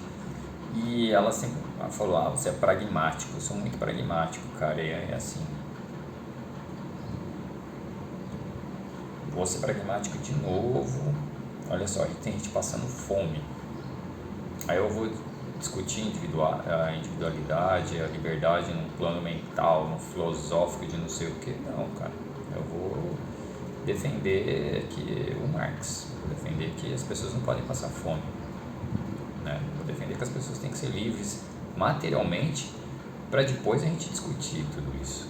Né? Que nem eu falei lá que em um dos vídeos que o comunismo em teoria é um paraíso, e aí a partir daí, quando ninguém mais está passando fome, ninguém mais está ferrando o outro, não tem mais ninguém com um nível de poder absurdo controlando o resto, com dinheiro ditando tudo, quando não tiver mais isso, aí a gente vai partir para outras discussões que eu chamei de blá blá blá e de coisas secundárias. Mas é válido continuar com essas discussões, certo? Desde que elas não destruam o que você construiu até aquele momento. Então, eu acho que realmente o marxismo focou no que precisa e isso aí é para depois. Enfim, então, é outro ponto que eu não acho que era esperado que eu não concordasse com as críticas dele, né? Vamos ver se vai ter alguma coisa que eu concordo de criticar o marxismo. Eu nem sou um grande marxista assim, né? Sou nada assim. Nem um grande filósofo piorou, nada disso. Mas enfim, vamos ver. A ideia aí de que assegurar moradia, emprego, alimentação resolveria a questão da liberdade e essa superação, né, das amarras materiais, eu acho que ignora alguns aspectos mais amplos da experiência humana. Não se trata, né, de negar a importância dessas questões materiais, mas reduzir uma definição plena de liberdade eu acho que me parece insuficiente, eu sinto que isso é feito.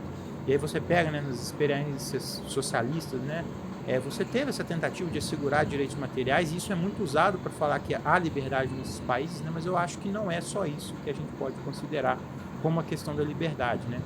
E aí eu acho que cria um paradoxo, né, garantir uma liberdade fundamental, que eu acho que é muito importante, acaba diminuindo outras liberdades, ou outra discussão sobre outras liberdades, ou acaba condicionando, né, no sentido até meio determinista, né.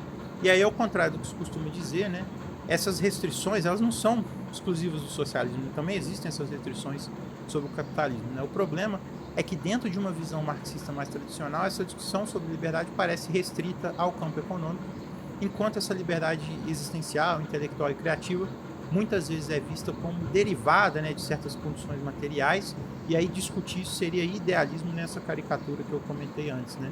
E aí, só Eu não acho que ela deve ser reprimida, nunca deve ser reprimida, né?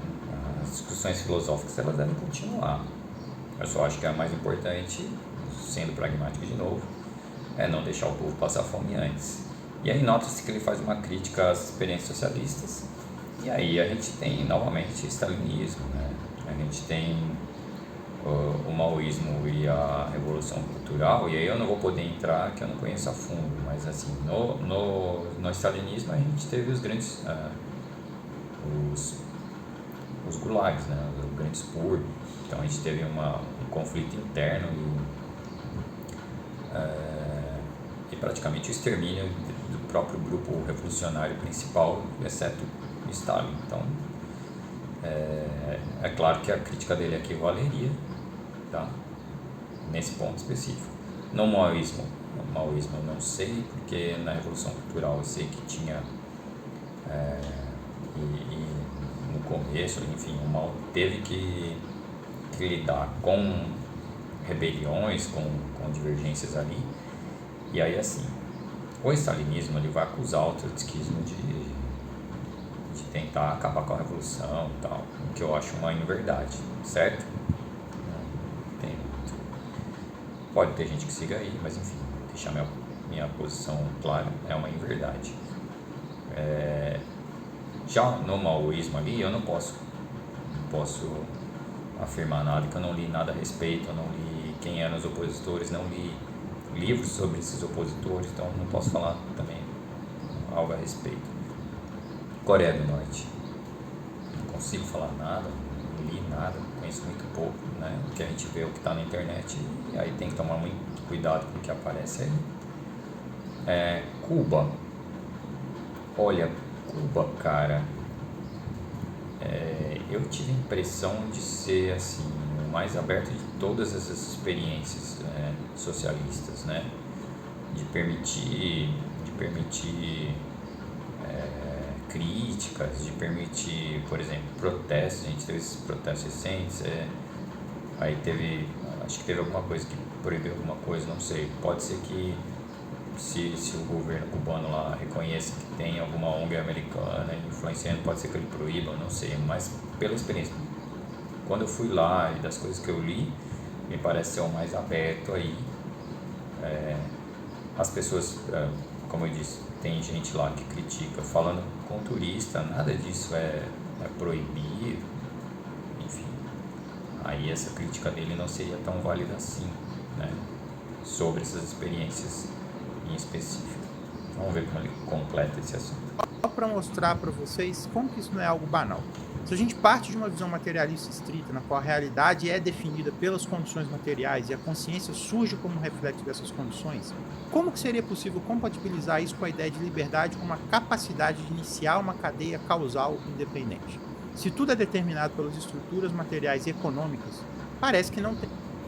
Olha, mas assim, eu não sou um profundo conhecedor de marxismo, mas não parece que essa frase que ele falou, de que tudo vai causar, não sei. E novamente, como a consciência poderia criar coisas, causas, né? Quando parte do materialismo, não vejo por que não, né? Você tem um mundo material, a pessoa está nesse mundo material, ela observa o mundo material, a sua consciência, o seu subjetivo, ele é moldado pelo ambiente. Eu acho que deve ter algum grau genético, tá? Talvez, deixar meus 1% de não ateu aqui, talvez espiritual, pouco importa, não vou entrar nessa discussão, tá? Para mim, pouco importa.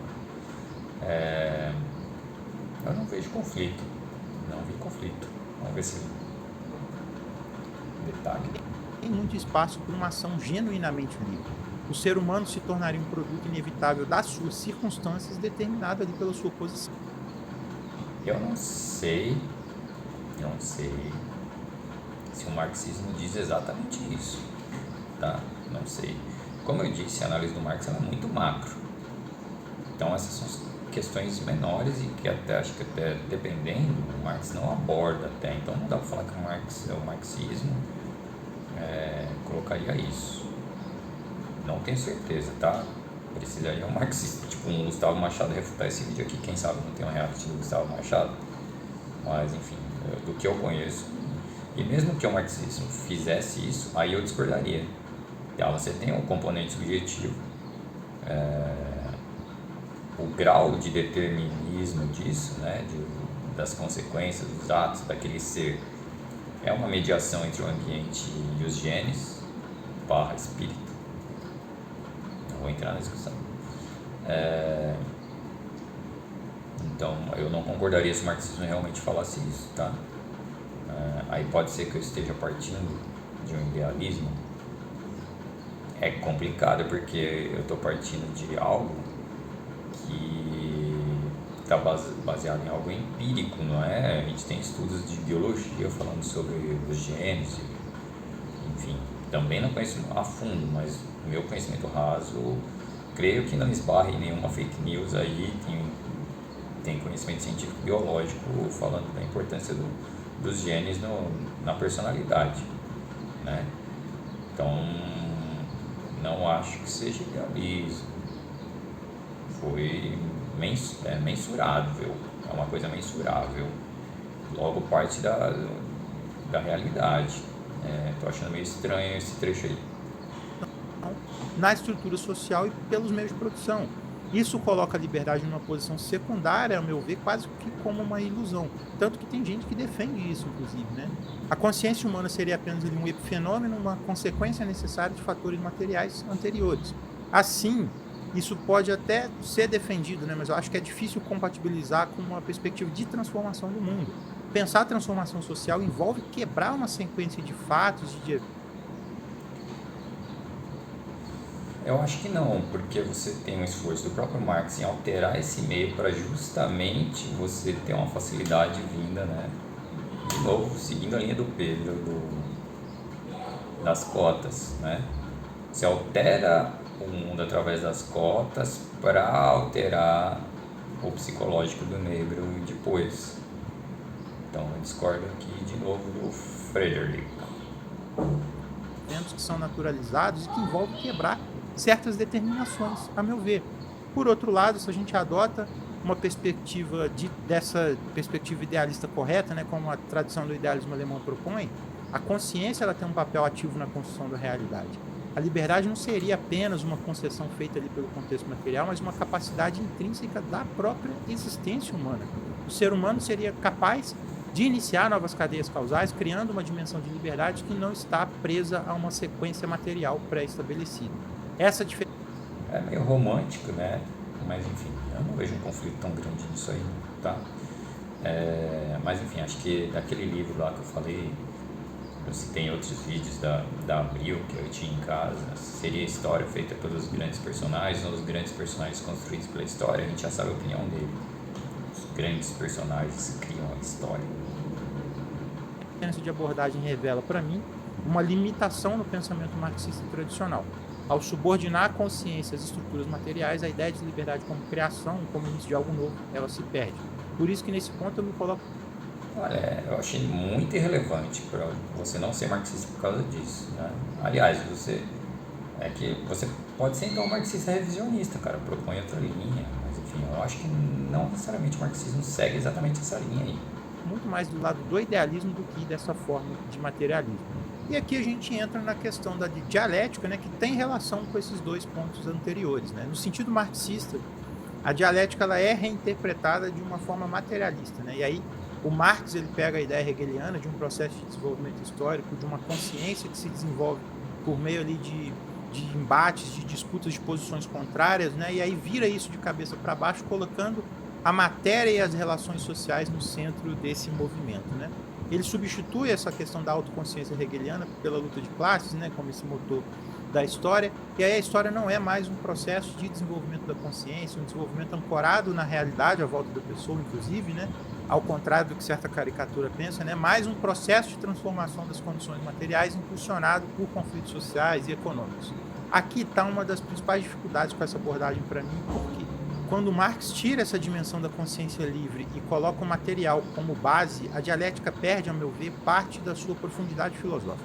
No Hegel, a dialética está ligada à ideia de liberdade como realização da autoconsciência, à medida em que ela se compreende e supera as suas limitações, né? Supera as suas determinações no sentido até material, né? Já no Marx, ela meio que vira uma mecânica histórica, né? Um processo que muitas vezes até se fala em leis econômicas, leis sociais.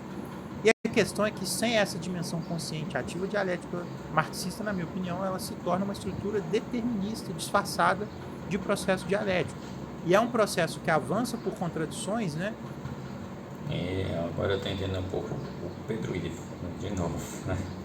E o Pedro Ivo ia falar para esse cara, o determinismo existe, é determinismo mesmo. Eu imagino, tá? E aí contradições no sentido de contrários, que é sempre bom destacar isso, porque isso é uma grande incompreensão sobre a dialética, mas aí sim de uma forma necessária, inevitável, sem margem real para a liberdade criativa que os idealistas estavam defendendo, né? E isso limita o potencial transformador da própria dialética, reduzindo ela a um mecanismo histórico, previsível e muitas vezes pode ser até fechado para novas interpretações. A dialética, no sentido hegeliano, é um processo de consciência e da realidade e em que o embrião da superação das coisas está presente nelas mesmas. Então, você tem uma compreensão de mundo e essa compreensão já carrega em si os elementos que vão negar essa própria compreensão e superar em direção a uma nova compreensão. Esse processo é dependente de uma série de coisas que, quando essa dialética é transportada para um ambiente material, ficam totalmente perdidas. Por exemplo, tem junto ali dessa questão da dialética uma compreensão mais totalizante da realidade, que se fala ali do absoluto, né, no sentido do Hegel. Isso está ancorado na premissa da dialética hegeliana, mas o Marx retira essa compreensão e, a meu ver, fica algo capenga. Quando você pensa nesse processo da dialética com um fio unificador transcendental, né, e aí você pensa na história, você pensa nessa questão do absoluto, você acha esse elemento transcendente, mesmo que ele seja uma abstração. Mas e sem isso? Sem você pensar nessa questão, essa transcendência ela recai para a própria história. Aí você cria mecanismos que a própria história vai ter que buscar essa transcendência, porque senão você acaba caindo num relativismo, né, se você for parar para pensar. E aí eu acho que são questões que são colocadas, que são questões debatidas, interessantes. Isso é um debate muito abstrato, então eu imagino que vai ficar muito confuso para algumas pessoas, mas eu acho que é um debate que está colocado, que eu acho que é um debate que a gente tem que observar, né? E por fim a gente chega... Eu não achei que ficou tão assim,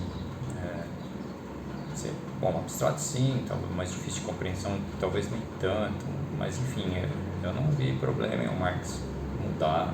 Ele pegou e transformou para usar no que ele precisava. Enfim, aí vem a discordância que ele achava que deveria. Eu entendi, assim, do meu ponto de vista, que o Frederico ele tem uma visão mais romântica, assim, do pensar, de como resolver os problemas, né? E aí ele sentiu que quando o Marx fez isso, deu uma aleijada, né, na técnica, na teoria ali, enfim. Eu entendo a discordância, mas não concordo com ele, não vejo problema nenhum no que o Marx fez. É assim mesmo, você de novo está batendo com a minha teoria da coalescência, hein? Xinguem-me ou não, mas você usa o que é necessário na sua análise, e pode mudar o que você quiser,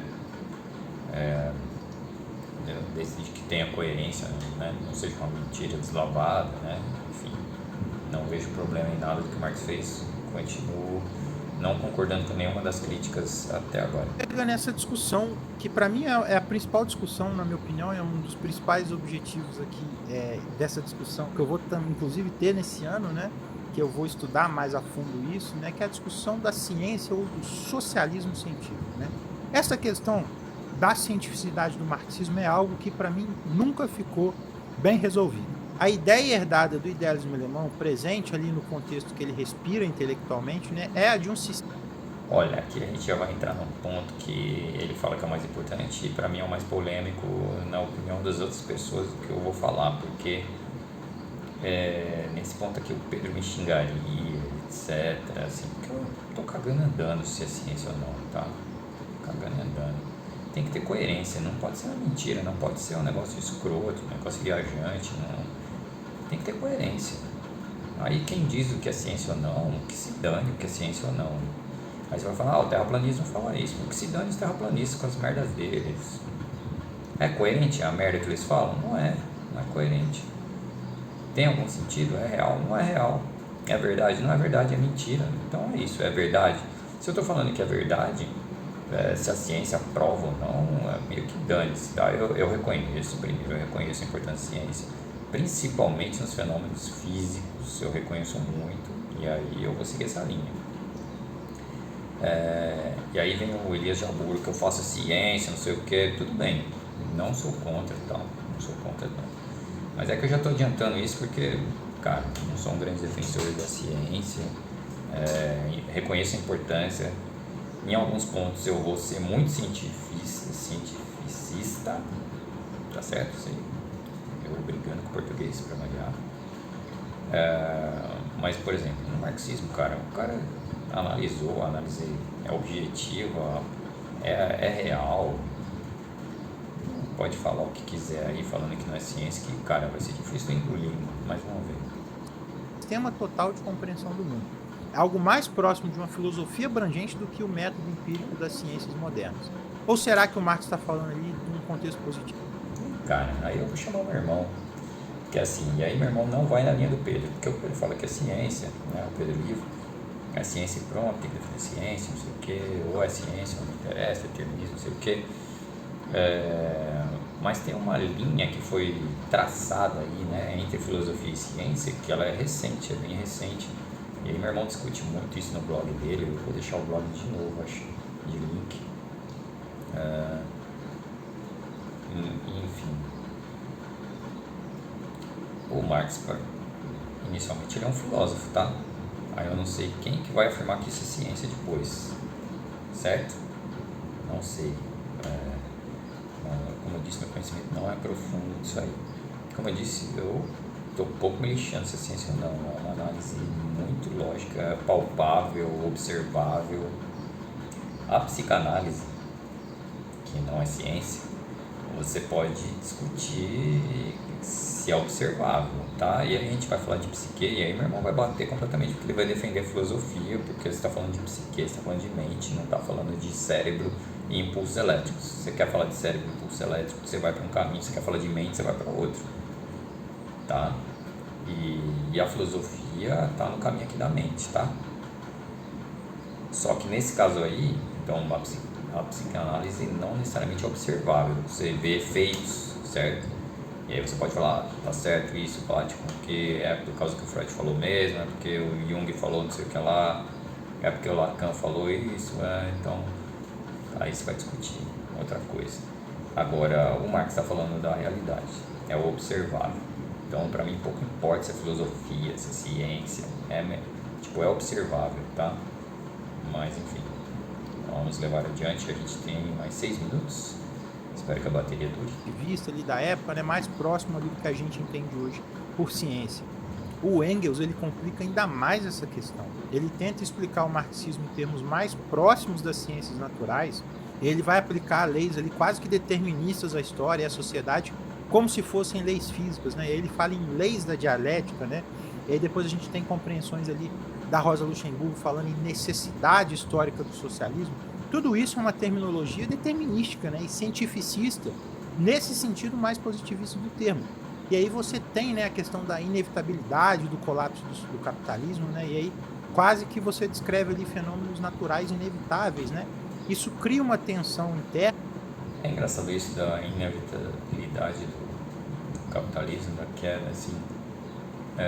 Eu concordo que há uma chance muito grande disso ser verdade.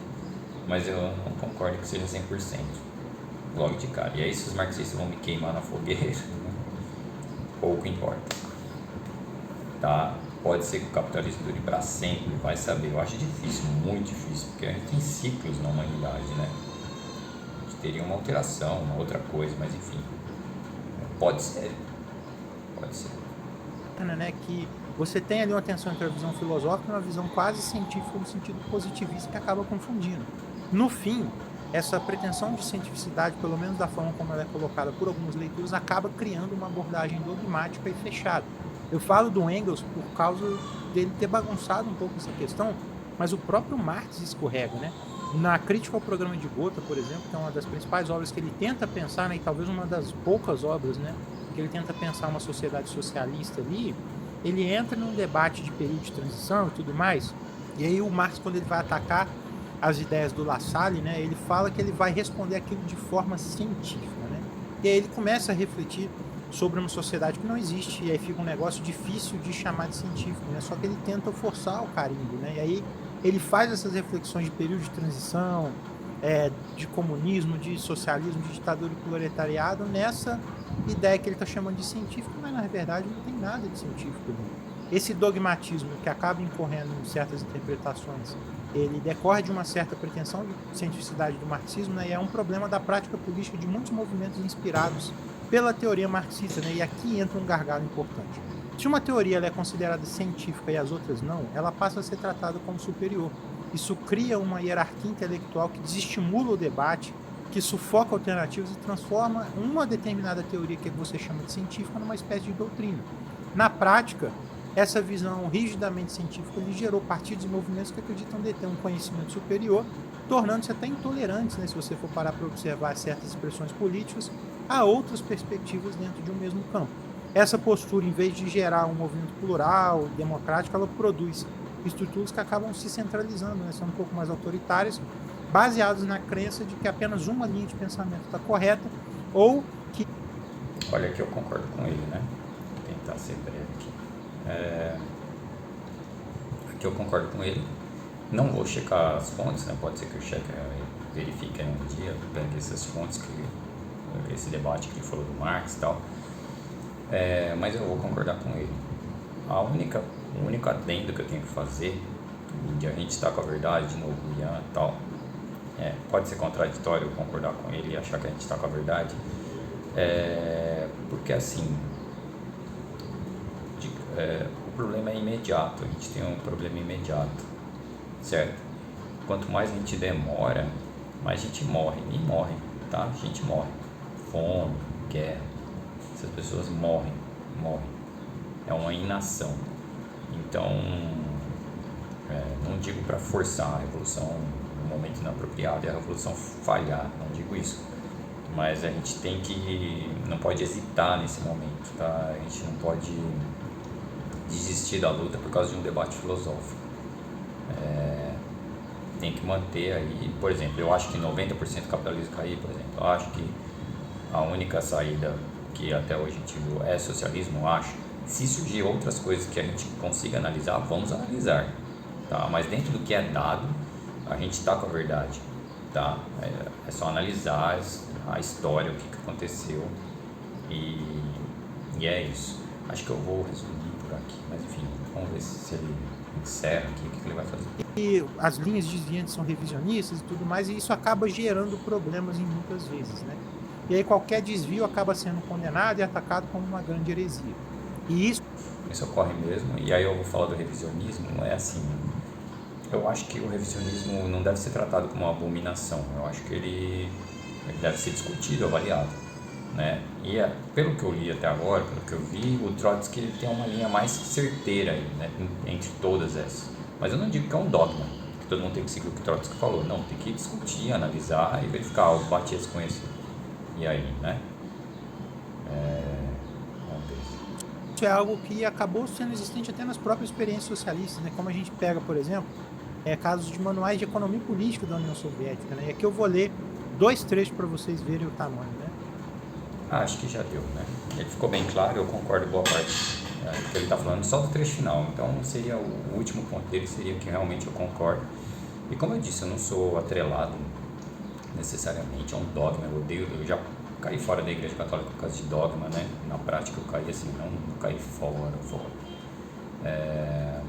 E aí, enfim, eu concordo nesse quarto ponto dele. Eu creio que muitos marxistas não vão concordar. E aí cai com a minha teoria, né? Eu acho que tem que levar em conta o que é aplicável, o que é observável, se a gente vê que algo pode dar certo, vai para outra linha e dane-se, né? Não somos presos a nada não. Mas no que está dado, não podemos hesitar, temos que continuar a nossa linha. Se aparecer outra coisa, a gente conversa, mas não dá. Dentro do capitalismo, a gente não pode ficar, confiar que o PT vai resolver, por exemplo, só um ponto, né? Não estou falando que ele fala isso, com certeza não, mas confiar que o PT vai salvar o Brasil, não dá. A gente tem que apoiar o que o PT faz certo e criticar o que faz errado e sempre caminhar para que um dia a gente consiga superar o capitalismo. Enfim, acho que é isso que eu tinha a dizer.